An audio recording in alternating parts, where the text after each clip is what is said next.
পশ্চিম কাৰ্বি আংলঙৰ মকৈলুমত ভয়াবহ অগ্নিকাণ্ড ঘৰ পোহৰাই ৰখাৰ বাবে ৰখা চলাৰ লাইটৰ বেটাৰী ফুটি জুই বিয়পি পৰি চাৰখাৰ এখন ব্যক্তিগত ঘৰ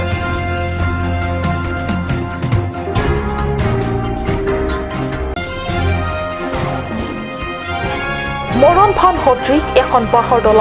দলংখনৰ ওপৰেদি নিতো হাতত জিঅটো পাৰাপাৰ কৰে স্কুলৰ কণ ছাত্ৰ ছাত্ৰী পুৰুষ মহিলা বৃদ্ধ বৃদ্ধা তথা ৰোগীসকলে পৰিৱৰ্তনকামী বিজেপি চৰকাৰৰ পৰিৱৰ্তনৰ স্পৰ্শ নাই অঞ্চলটোত ৰেড হৰ্ণ ডিভিজন 12 গাৰুৱাল উদ্যোগত বৰলাংফাৰ হিন্দী হাইস্কুলৰ ছাত্ৰ ছাত্ৰীৰ মাজত অনুষ্ঠিত কৰে চিত্ৰাংকন প্ৰতিযোগিতা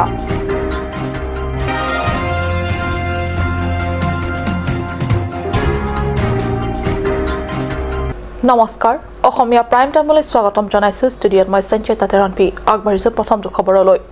পশ্চিম কাৰ্বি আংলং জিলাৰ জিৰিকিণ্ডেং আৰক্ষী থানাৰ অন্তৰ্গত মকৈলুমত ভয়াবহ অগ্নিকাণ্ড ঘৰ পোহৰাই ৰখাৰ বাবে ৰখা চলাৰ লাইটৰ বেটাৰী ফুটি জুই বিয়পি পৰাত নিমিষতে চাৰখাৰ হয় লাংটাৰ থেপিক গাঁৱৰ ডাৰ্লিং ৰংফাৰ নামৰ ঘৰ সোমবাৰে বিয়লি হঠাৎ চলাৰ লাইটৰ বেটাৰী ফুটি বিয়পি পৰে জুইৰ লেলিহান শিখা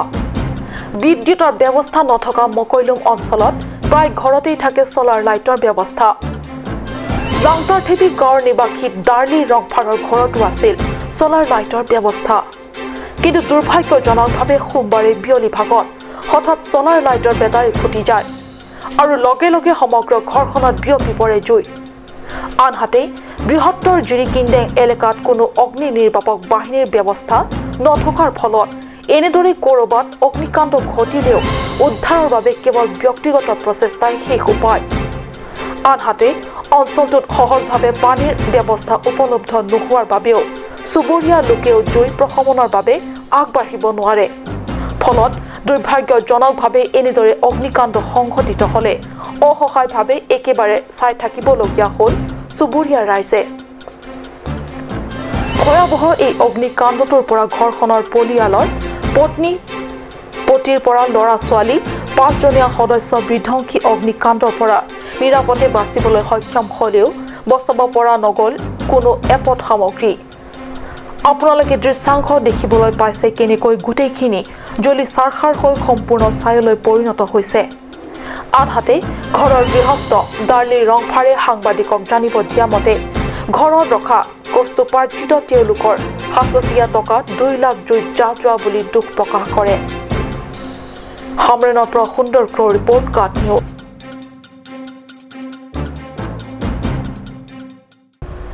এখন বাহৰ দলং বুলুতে আছে মাথোন মাছভাগলৈকে বাহৰে বৈ দিয়া কিছু বহল অংশ কিন্তু সিপাৰৰ পৰা আহি ইপাৰলৈ আহিবলৈ আধা অংশৰ পৰা আছে মাথোন দীঘলে কেইডালমান বা তিনি জৰাজীৰ্ণ দলংখনৰ ওপৰেদি নিতো হাতত জিঅটো লৈ স্কুলৰ কণ ছাত্ৰ ছাত্ৰী পুৰুষ মহিলা বৃদ্ধ বৃদ্ধা তথা ৰোগী আৰু গৰ্ভৱতী মহিলাসকলে পাৰাপাৰ হ'ব লগা হয় মৰণ ফান নে দলং দৃশ্যটো প্ৰত্যক্ষ কৰি আপোনালোকে ঠাৱৰ কৰক এইখনক দলং বুলিব পাৰে নেকি কিন্তু দিখ্ৰুত নৈৰ ওপৰেদি এইখন মৰণ ফান সদৃশ বাহৰ দলঙৰ ওপৰেৰে নিতো কণ ল'ৰা ছোৱালীসকলে স্কুললৈ আৰু স্কুলৰ পৰা ঘৰলৈ অহা যোৱা কৰিব লগা হৈছে আৰু অহা যোৱা কৰিব লগা হৈছে পুৰুষ মহিলা বৃদ্ধ বৃদ্ধা ৰোগী তথা গৰ্ভৱতী মহিলাসকলে সিৰিয়াছ তথা জৰুৰীকালীন সময়ত পৰিয়ালৰ লোকে চিকিৎসাৰ বাবে কেনেকৈ চিকিৎসালয় যাব লগা হৈছে কল্পনা কৰক মৰণ ফান সদৃশ এইখন দলং আছে মহামায়া পৰিষদ সমষ্টিৰ অন্তৰ্গত ডগমকা বজাৰৰ পৰা 2 কিলোমিটাৰ নিলগত মেনটাৰো আৰু কাটজেৰু গাঁৱৰ ৰাইজে বজাৰ সমাৰ তথা বাহিৰলৈ আহ যাহ কৰাৰ বাবে এখন দলঙেই একমাত্ৰ মাধ্যম স্মৰ্তব্য যে বিগত 15 বছৰৰ আগতে এইখন নৈৰ পাৰত গয়া ৰাইজৰ খেতি পথাৰত বানপানীৰ সময়তো ভালদৰে খেতি কৰি সময়ত ভাল ধান পাবলৈ মাথাউৰি দিয়া হ'ল যদিও মাথাউৰি নিদিয়া পিনে বাৰিষা কাল আহিলে বানপানীৰ গয়া ৰাইজৰ দুখ কোলাইন পাছিয়ে নধৰা হয় আনহাতে কাৰ্বি স্বায়ত্ত পৰিষদত পৰিৱৰ্তনকামী বিজেপিৰ নেতৃত্বাধীন চৰকাৰৰ কাৰ্যবাহী সদস্য লুন সিং তেৰণে এই স্থান অৱশ্যে পৰিদৰ্শন কৰিবলৈ আহে যদিও গয়া ৰাইজক এই দুখজনক অৱস্থাৰ পৰা উদ্ধাৰৰ বাবে এতিয়ালৈকে কোনো বিহিত ব্যৱস্থা লোৱা পৰিলক্ষিত হোৱা নাই পৰিৱৰ্তনকামী বিজেপি চৰকাৰৰ পৰিৱৰ্তনৰ বঁটা এই বৃহত্তৰ এলেকাটোত পৰিব বুলি কয়া ৰাইজে আশাৰে বাট চাই আছে। ডগমকাৰ পৰা বিশেষ প্ৰতিবেদক কাট নিউজ।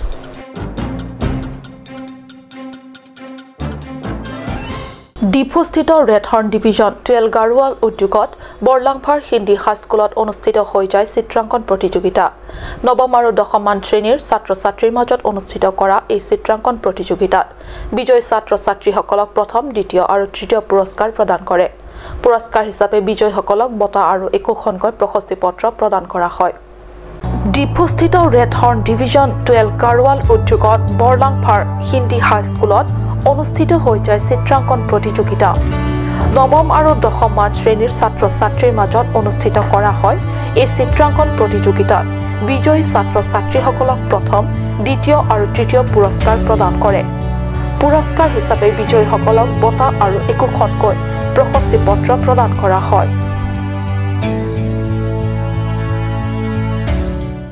হৰিয়াজানস্থিত সহকাৰী কাৰ্যবাহী অভিযন্তা পদ সংমণ্ডলৰ সমীপতে এখন কাঠৰ দলং ক্ৰমে ভাঙি অতীত বিপদজনক হৈ পৰা দলংখনৰ এচুৱা ভাৰসাম্য ধৰি ৰখা দলংখনৰ এপাত খুলকি পৰিছে। যিকোনো সময়ত সম্ভাৱ্য বিপদৰ সংকট কঢ়িওৱা দলংখনৰ ওপৰেদি নিত বজাৰ সামৰকে ধৰি স্কুল তথা গাঁওখনৰ বাহিৰলৈ অহা যোৱা কৰিবলগীয়া হৈছে আবাল বৃদ্ধ বনিতা। হয়, বিপদজনক স্থিতিত থকা এইখন কাঠৰ দলং যিকোনো সময়তে এক ভয়ংকৰ বিপদ কঢ়িওৱাৰ আশংকা বিদ্যমান।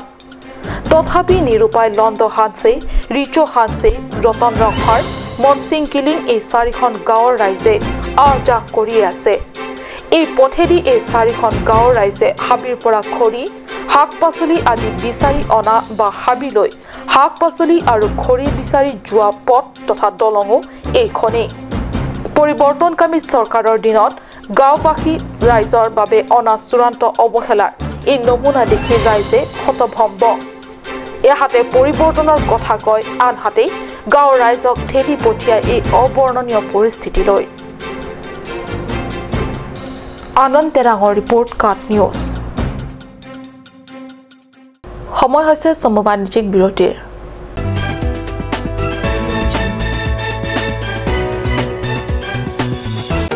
Made like a gun, goes like a bullet.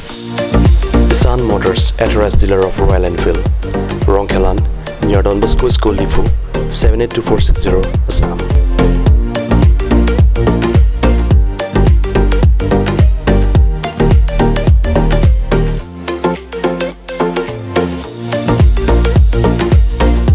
Easy finance are available here. Please contact 099 579 88 008 or 0789 61 69021.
আজিকালি যিকোনো পাৰ্টি মানে কাঞ্চ জুচ। বাইদি বেটো কমলাটো খাইছিলি না আনাৰসৰটো? পাহাৰীয়া কমলা আৰু আনাৰসৰ পৰা তৈয়াৰ কৰা কাঞ্চ জুচ সম্পূৰ্ণ বিশুদ্ধ। কাঞ্চ জুচ খাওক, জীৱনৰ মজা লওক। কাঞ্চ জুচ।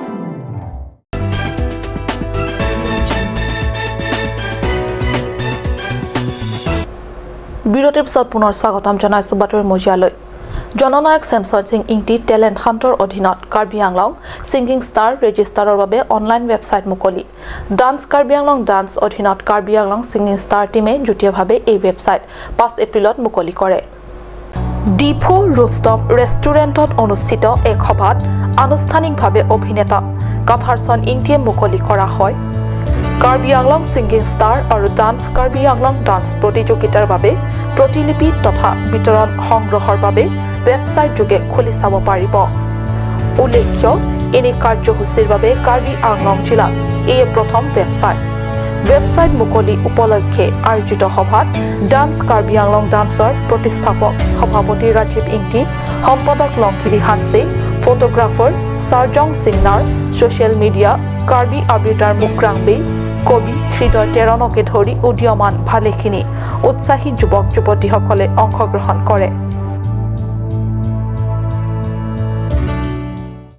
পশ্চিম কাৰ্বি আংলঙৰ ডংকামুকাম স্থিত মিড ডে মিল ৰান্ধনী সন্থাৰ নিজা কাৰ্যালয় প্ৰাংগণত দেওবাৰে অনুষ্ঠিত হৈ যায় 10 সংখ্যক Karbi Anglong mid day meal ৰান্ধনী সন্থাৰ 10 সংখ্যক প্ৰতিষ্ঠা দিৱস দিনজোৰা কাৰ্যসূচীৰে অনুষ্ঠিত প্ৰতিষ্ঠা দিৱসটিত মিড ডে মিলৰ ৰান্ধনী কৰ্মীসকলে অনাদায় হৈ থকা প্ৰাপ্য দৰমহা সমস্যাকে ধৰি ৰান্ধনী কৰ্মীসকলক চৰকাৰে বৰ্তমান মাহিলী 1000ৰ ঠাইত 9600লৈ বৃদ্ধি কৰাৰ সপক্ষে আলোচনা বিলোচনা কৰে আজিকালি শিক্ষানুষ্ঠানসমূহত প্ৰাথমিক বিদ্যালয়ৰ পৰা উচ্চ মাধ্যমিক বিদ্যালয়ৰ ছাত্ৰ-ছাত্ৰীৰ বাবে চৰকাৰী মিড ডে মিল অৰ্থাৎ দুপৰীয়া আহাৰৰ ব্যৱস্থা থকা শিক্ষা বিভাগত ৰান্ধনী কৰ্মীও আৱশ্যক অংগ হৈ পৰিছে যদিও এই সকল কৰ্মচাৰীৰ সপক্ষে চৰকাৰৰ বিশেষ সুদৃষ্টি দিয়া যেন পৰিলক্ষিত নহয় যাৰ বাবে মাহিলী মাত্ৰ 1000 টকীয়া দৰমহা প্ৰদানৰ ব্যৱস্থা কৰিছে আজিৰ বজাৰত অত্যাৱশ্যকীয় সামগ্ৰীৰ জুই চাই দাম উঠাৰ সময়ত ন্যূনতম দৰমহাৰে পৰিয়াল চলা অসম্ভৱ তাতে 2017-18 দৰমহাও অনাদায় হৈ আছে কৰ্মচাৰীসকলৰ আহি নোপোৱাৰ কাৰণে আমি অফিচৰ ডাইৰেক্টৰ ছাৰলৈ আমি আলোচনাত বহিলোঁ বহাত এইটোৱে কৈ আহিলোঁ আমি যে আমাৰ পৰ্যায়টো যি পৰ্যায়ত আপোনালোকে এনজয় আমি চিনি নাপাওঁ আমাৰ যিটো খাদ্যৰ পইচা আমি যেনেকৈ শিক্ষকৰ পৰিৱৰ্তে আমি পাইছিলোঁ ঠিক তেনেকৈ শিক্ষকৰ পৰিৱৰ্তে আমি পাব লাগে বুলি মই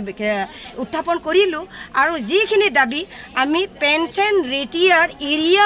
আৰু যিখিনি আমাৰ মেডিকেল এইবিলাকৰ গোটেই সম্পূৰ্ণ আপোনালোকে চৰকাৰে আমাক বিতৰণ কৰি দিব লাগে বুলি আমি দাবী কৰি আহি 2007 চনৰ পৰা আমাৰ মিছেছ জাহানাৰা বেগম সম্পাদিকা হিচাপে কাৰ্যকলাপ চলাই আছে আমি বাকি সদস্যসকলে তেওঁক আমাক ইমানখিনি জানিবলৈ নিদিয়ে আমাৰ ইমানখিনি অভিজ্ঞতা নাইও এই ক্ষেত্ৰত কিন্তু তেওঁ কিছুমান দুৰ্নীতিগ্ৰস্ত কৰি সকলো ৰান্ধনীকে এখন উচ্চ ন্যায়ালয়ত গোচৰ তৰিছে বুলি কৈ আমাৰ সকলো ৰান্ধনীৰ পৰা কাৰ্বি আংলং জিলাৰ পৰা আমাৰ ৰূপালী বিপি 3 লাখ টকা ইতিমধ্যে তেখেতক দিছে মই মিছেছ কুদেজা খাতুনে 8 লাখ টকা দিছোঁ সকলো তথ্য পাতি আছে হেৱালী সূত্ৰ দৰে 5 লাখ মান দিছে আৰু আমাৰ সবিতা বৰুৱে 15 লাখ টকা তেখেতক দিছে গতিকে এই টকা উচ্চ ন্যায়ালয়ত মিড ডে মিল ৰান্ধনী সন্থাৰ 10 সংখ্যক প্ৰতিষ্ঠা দিৱসত বিশেষভাৱে এই ধৰণৰ প্ৰসংগসমূহে ঠাই পায় পুৱা সন্থাৰ সভানেত্ৰী ৰূপালী বেপীৰ পতাকা উত্তোলনেৰে কাৰ্যসূচীৰে শুভাৰম্ভ কৰা হয় সন্থাৰ 10 সংখ্যক বাৰ্ষিক প্ৰতিষ্ঠা দিৱসৰ দিনজোৰা কাৰ্যসূচী সন্থাৰ সভানেত্ৰী ৰূপালী বেপীৰ পৌৰোহিত্যত অনুষ্ঠিত মুকলি সভাত সদৌ অসম ৰান্ধনী সন্থাৰ সভানেত্ৰী সবিতা বড়ো সম্পাদিকা সুনিতা বৰদলৈৰ লগতে বিভিন্ন জিলাৰ ৰান্ধনী সন্থাৰ সভানেত্ৰী তথা সম্পাদিকাসকলে অংশ লয় অৰুণ লেখথেৰ ৰিপৰ্ট কাট নিউজ আজিৰ অসমীয়া প্ৰাইম টাইম ইমানতে সামৰিছোঁ ধন্যবাদ